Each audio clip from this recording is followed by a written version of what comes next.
ಕೆಲವು ಅವಿವೇಕಿಗಳು ರೆಸಾರ್ಟ್ ಬೇಕು ಅಂತಾರಲ್ಲ, ಅವರು ಮುಖ್ಯವಾಗಿ ಇದನ್ನು ಗಮನಿಸಬೇಕು. ಕಂಟ್ರಿ ಕ್ಲಬ್ ಅನ್ನೋದು ಒಂದು ರೆಸಾರ್ಟ್ ಐತೆ ಸರ್, ತಾವು ಗಮನಿಸ್ಬೋದು. ಇಲ್ಲಿ ಪ್ಲಾಸ್ಟಿಕ್ ಹುಲಿಗಳು ಇಟ್ಕೊಂಡವ್ರಲ್ಲ, ಹಿಂಗೆ ನೆಕ್ಸ್ಟ್ ಎಲ್ಲ ನಾವಿನ್ನು ಹುಲಿಗಳು ನೋಡ್ಬೇಕಂದ್ರೆ ಪ್ಲಾಸ್ಟಿಕ್ಕೇನೆ.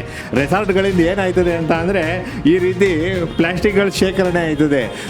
ಇವರು ಕಾಡಲ್ಲಿರೋ ಅಂಥ ಮಣ್ಣನ್ನು ಕಂಟಾಮಿನೇಟೆಡ್ ಮಾಡೋಕ್ಕೆ ಎಷ್ಟು ಬೇಕೋ ಅಷ್ಟು ಕೆಲಸ ಮಾಡ್ತಾವ್ರೆ. ಇವ್ರದ್ದು ಎಂಜಿಲ್ದು ಆಹಾರದ ವಾಸನೆಗಳು ನೋಡ್ಕೊಂಡು ಕಾಡು ಪ್ರಾಣಿಗಳು ಆಕರ್ಷಿತರಾಗಿ ಈ ರೀತಿ ಬಂದ್ಬಿಟ್ಟು ಪ್ಲಾಸ್ಟಿಕ್ನ ತಿನ್ನಂಥದ್ದು. ವನ್ಯಜೀವಿಗಳ ಆರೋಗ್ಯ ಹಾಳಾಗೋದು ಅಲ್ಲದೆ ಕಾಡದ ಮಣ್ಣು ಮತ್ತು ಪರಿಸರನೂ ಹಾಳಾಯ್ತಾ ಇರೋಂಥದ್ದು ಸರ್. ವೇಸ್ಟ್ ಮ್ಯಾನೇಜ್ಮೆಂಟ್ ಸಿಸ್ಟಮ್ನ ಇವರು ಫಾಲೋ ಮಾಡದೇ ಇರೋದಕ್ಕೆ ಈ ಕಂಟ್ರಿ ಕ್ಲಬ್ಬನ್ನು ಒಂದು ರೆಸಾರ್ಟ್ ಮೇಲೆ ಕ್ರಮ ತಗೊಳ್ಬೇಕಂತ ಹೇಳ್ಬಿಟ್ಟು ಇವತ್ತು ದೂರು ಕೊಟ್ಟಿರೋಂಥದ್ದು. ಇಷ್ಟೆಲ್ಲ ನೋಡಿಕೊಂಡು ಅಲ್ಲಿ DCF ಮೆಂಬರ್ ಇರ್ತಾರೆ, ಅವರು ಡೈರೆಕ್ಟರ್ ಆಫ್ ನ್ಯಾಷನಲ್ ಪಾರ್ಕ್, ಅವ್ರ ಹತ್ರ ಮಾಮೂಲಿ ಇಸ್ಕೊಳ್ಳೋದ್ರಲ್ಲಿ ನಿರತರವಾಗವ್ರೆ. ಈ ರೀತಿ ಕ್ರಮ ತಗೊಳ್ಳೋದಕ್ಕೆ ಅವ್ರ ಕೈಲಿ ಆಯ್ತಾನೆ ಇಲ್ಲ. ನಾಡನ್ನು ಹಾಳು ಮಾಡಿ ಆಯಿತು, ನದಿಗಳನ್ನು ಹಾಳು ಮಾಡಿ ಆಯಿತು, ಈಗ ಕಾಡನ್ನು ಹಾಳು ಮಾಡುವಂಥ ಸರದಿ. ಕಾಡು ಈ ನಾಡಿನ ಉಸಿರು ಅಂತ ಹೇಳುವ ಸರ್ಕಾರ ಕಾಡಿನ ರಕ್ಷಣೆಗೆ ಎಷ್ಟು ಒತ್ತು ಕೊಡ್ತಾ ಇದೆ ಅನ್ನೋದು ಈ ವರದಿಯಲ್ಲಿ. ಯಾಕೆ ಮಾತಾಡ್ತಾ ಇದ್ದೀನಿ ಅಂದರೆ, ನೀವು ನನ್ನ ಪಕ್ಕದಲ್ಲಿ ಗಮನಿಸ್ಬೋದು, ಒಂದು ಫೋಟೋ ಹಾಕಿದ್ದೀವಿ. ಆ ಫೋಟೋದಲ್ಲಿ ಜಿಂಕೆ ಒಂದು ಪ್ಲಾಸ್ಟಿಕ್ ಕವರನ್ನು ಕಚ್ಕೊಂಡು ಹೋಗ್ತಾ ಇದೆ. ನಿಜಕ್ಕೂ ಕೂಡ ಸರ್ಕಾರ ಈ ಒಂದು ಕಾಡಿನ ರಕ್ಷಣೆಗೆ ನಿಂತಿದೆಯಾ, ಅಥವಾ ಬರೀ ಮೇಲ್ನೋಟಕ್ಕೆ ಮಾತ್ರ ಈ ರೀತಿ ಕಾಡು ನಾಡಿನ ಉಸಿರು ಅಂತ ಬರೀ ನೆಪ ಮಾತ್ರ ಕೇಳುತ್ತಾ ಅನ್ನೋದು ಪ್ರಶ್ನೆ ಆಗ್ತದೆ. ಈ ಬಗ್ಗೆ ಮಾತಾಡಲಿಕ್ಕೆ ನನ್ನೊಟ್ಟಿಗೆ ಖ್ಯಾತ ವಕೀಲರಾದಂಥ ರವಿಕುಮಾರ್ ಅವರು ಇದ್ರನ್ನು ಅವ್ರನ್ನ ಮಾತಾಡಿಸ್ತೀನಿ. ಸರ್, ನಿಜಕ್ಕೂ ಕೂಡ ಇದೊಂಥರ ದುರಂತದ ಸಂಗತಿ. ಫೋಟೋ ನೋಡ್ತಾ ಇದ್ವಿ ನಾವು ಕೂಡ. ಜಿಂಕೆ ಒಂದು ಪ್ಲಾಸ್ಟಿಕ್ ಕವರ್ನ ಕಚ್ಕೊಂಡು ಹೋಗ್ತದೆ ಸರ್. ಎಲ್ಲಿ ಸರ್ ಇದು, ಯಾವಾಗ ಅಂತ? ಸರ್, ನಾವು ಇವತ್ತು ಒಂದು ರೀಜನಲ್ ಕಮಿಷನರ್ಗೆ, ಏನು eco sensitive zone monitoring committee chairman ಅವ್ರಿಗೆ ದೂರು ಕೊಟ್ಟಿರೋಂಥದ್ದು. ಇದು ಬಂಡೀಪುರದ ಅರಣ್ಯ ವ್ಯಾಪ್ತಿ, ನ್ಯಾಷನಲ್ ಪಾರ್ಕ್ ವ್ಯಾಪ್ತಿಗೆ ಬರೋ ಅಂಥ ಎಕೋ ಸೆನ್ಸಿಟಿವ್ ಝೋನಲ್ಲಿ ಒಂದು ಕಂಟ್ರಿ ಕ್ಲಬ್ ಅನ್ನೋದು ಒಂದು ರೆಸಾರ್ಟ್ ಐತೆ ಸರ್, ತಾವು ಗಮನಿಸ್ಬೋದು. ಇಲ್ಲಿ ಪ್ಲಾಸ್ಟಿಕ್ ಹುಲಿಗಳು ಇಟ್ಕೊಂಡವ್ರಲ್ಲ, ಹಿಂಗೆ ನೆಕ್ಸ್ಟ್ ಎಲ್ಲ ನಾವಿನ್ನು ಹುಲಿಗಳು ನೋಡ್ಬೇಕಂದ್ರೆ ಪ್ಲಾಸ್ಟಿಕ್ಕೇನೆ. ಇಲ್ಲಿ ಇವ್ರಿಗೆ ಏನು ಆಥರೈಸ್ಡ್ ಆಗಿ ಕನ್ಸ್ಟ್ರಕ್ಷನ್ ಮಾಡಬೇಕು, ಅದಕ್ಕಿಂತ ಹೆಚ್ಚಿಗೆ ಇನ್ನೊಂದು 30 ರೂಮ್ಗಳನ್ನ ಕನ್ಸ್ಟ್ರಕ್ಷನ್ ಮಾಡ್ತಿರೋಂಥದ್ದು.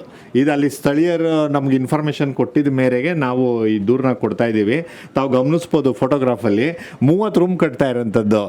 ಕೆಲವು ಅವಿವೇಕಿಗಳು ರೆಸಾರ್ಟ್ ಬೇಕು ಅಂತಾರಲ್ಲ, ಅವರು ಮುಖ್ಯವಾಗಿ ಇದನ್ನು ಗಮನಿಸಬೇಕು. ರೆಸಾರ್ಟ್ಗಳಿಂದ ಏನಾಯ್ತದೆ ಅಂತ ಅಂದರೆ ಈ ರೀತಿ ಪ್ಲಾಸ್ಟಿಕ್ಗಳ ಶೇಖರಣೆ ಆಯ್ತದೆ.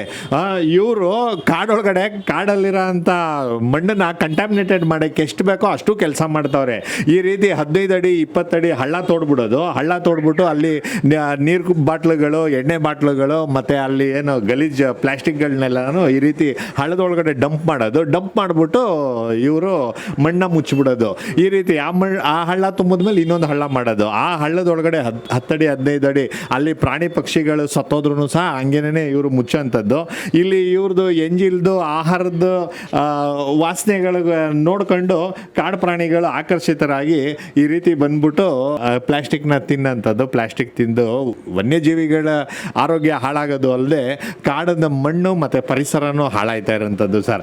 ಇದ್ರ ವಿರುದ್ಧ ಈ ಇಲೀಗಲ್ ಆಗಿ ಕನ್ಸ್ಟ್ರಕ್ಷನ್ ಏನು ಮಾಡ್ತಾವ್ರೆ, ಈ ಕನ್ಸ್ಟ್ರಕ್ಷನ್ಸ್ಗಳನ್ನೆಲ್ಲ ಇಮಿಡಿಯೇಟಾಗಿ ಸ್ಟಾಪ್ ಮಾಡಬೇಕು. ಮತ್ತು ಏನು ಈ ವೇಸ್ಟ್ ಮ್ಯಾನೇಜ್ಮೆಂಟ್ ಸಿಸ್ಟಮ್ನ ಇವರು ಫಾಲೋ ಮಾಡದೇ ಇರೋದಕ್ಕೆ ಈ ಕಂಟ್ರಿ ಕ್ಲಬ್ಬನ್ನು ಒಂದು ರೆಸಾರ್ಟ್ ಮೇಲೆ ಕ್ರಮ ತಗೊಳ್ಬೇಕಂತ ಹೇಳ್ಬಿಟ್ಟು ಇವತ್ತು ದೂರು ಕೊಟ್ಟಿರೋಂಥದ್ದು.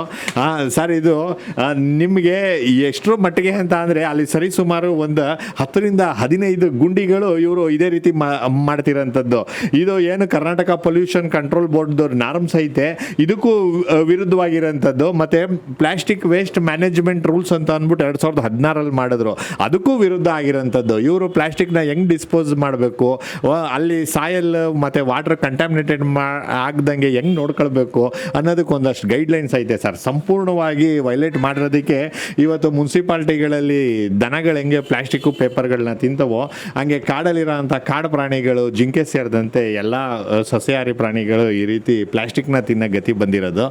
ಇಷ್ಟೆಲ್ಲ ನೋಡಿಕೊಂಡು ಅಲ್ಲಿ DCF ಏನು ಮೆಂಬರ್ ಇರ್ತಾರೆ, ಅವರು ಡೈರೆಕ್ಟರ್ ಆಫ್ ನ್ಯಾಷನಲ್ ಪಾರ್ಕ್, ಅವ್ರ ಹತ್ರ ಮಾಮೂಲಿ ಇಸ್ಕೊಳ್ಳೋದ್ರಲ್ಲಿ ನಿರತರವಾಗವ್ರೆ. ಈ ರೀತಿ ಕ್ರಮ ತಗೊಳ್ಳೋದಕ್ಕೆ ಅವ್ರ ಕೈಲಿ ಆಯ್ತಾನೆ ಇಲ್ಲ. So eco sensitive zone monitoring committee ಹೆಡ್ಗೆನೇ ನಾನು ಇವಾಗ ದೂರು ಕೊಟ್ಟಿದ್ದೀನಿ. 3ನೇ ತಾರೀಕಿನ ಮೀಟಿಂಗ್ ಶೆಡ್ಯೂಲ್ ಮಾಡೋರಂತೆ. ಇದನ್ನೆಲ್ಲ ಬ್ಯಾನ್ ಮಾಡಿಸ್ಬೇಕು, ಯಾರೆಲ್ಲ ತಪ್ಪು ಮಾಡೋರು ಅವ್ರಿಗೆಲ್ಲ ಪನಿಷ್ಮೆಂಟ್ ಕೊಡಿಸ್ಬೇಕು, ಏನು ಅಧಿಕಾರಿಗಳ ನಿರ್ಲಕ್ಷ್ಯತನ ಕೇರ್ಲೆಸ್ಸಿಂದ ನಡ್ಕೊಳ್ತಾರೋ ಅವ್ರ ಮೇಲೆ ಕ್ರಮ ತಗೊಳ್ಬೇಕಂತ ಕೇಳಿದ್ದೀನಿ ಸರ್. ಸರ್, ಇನ್ನು ಇದು ಕೂಡ ಅಕ್ರಮ ರೆಸಾರ್ಟ್ಗೆ ಸೇರ್ಕೊಳ್ಳುತ್ತಾ ಸರ್? ಅಂದರೆ ನೀವು ಏನು ಹೋರಾಟ ಮಾಡ್ತೀರಾ ನಿರಂತರವಾಗಿ ಅದೇ ಅಕ್ರಮ ರೆಸಾರ್ಟ್ಗೆ ಸೇರ್ಕೊಳ್ಳುತ್ತಾ? ಒಂದು ವೇಳೆ ಸೇರ್ಕೊಳ್ಳೋದಾದ್ರೆ ಇನ್ನು 30 ರೂಮ್ ಕಟ್ತಾ ಇದ್ದಾರೆ ಅಂದರೆ ನಿಮ್ಮ ಹೋರಾಟಕ್ಕೆ ಬೆಲೆ ಇಲ್ವಾ ಅಂತ? ನಾವು ಕಬಿನಿ ಬ್ಯಾಕ್ ವಾಟ್ರಲ್ಲಿ ಇರೋದಷ್ಟಕ್ಕೇ ಕಾನ್ಸಂಟ್ರೇಟ್ ಮಾಡಿಬಿಟ್ಟು ಸೇವ್ ಕಬಿನಿ ಅಂತ ಹೋರಾಟ ಶುರು ಮಾಡಿದ್ದು ಸರ್. ಇದು ಬಂಡೀಪುರದ ವ್ಯಾಪ್ತಿಗೆ ಬರ್ತದೆ, ಕಬಿನಿ ಹಿನ್ನೀರು ಬರೋದಿಲ್ಲ.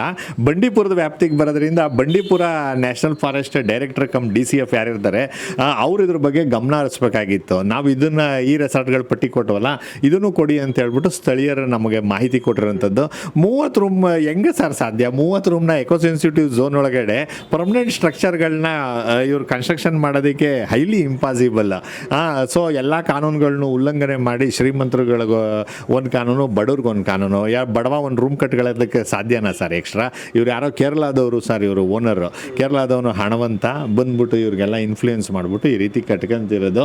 ಅಲ್ಲಿ ಎಷ್ಟು ಪ್ರಾಣಿಗಳು ಸತ್ತೋಯ್ತವೋ, ಎಷ್ಟು ಪಕ್ಷಿಗಳು ಸತ್ತೋಯ್ತವೋ ಯಾವುದೊಂದಕ್ಕೂ ಲೆಕ್ಕಾಚಾರನೇ ಇಲ್ಲ. ಇವ್ರಿಗೆ ಹಣ ಬೇಕು, ವಿಲಾಸಿ ಜೀವನ ಬೇಕು, ಇಷ್ಟೇ ಇವ್ರು ಗಮನ ಹರಿಸ್ತಾರೆ.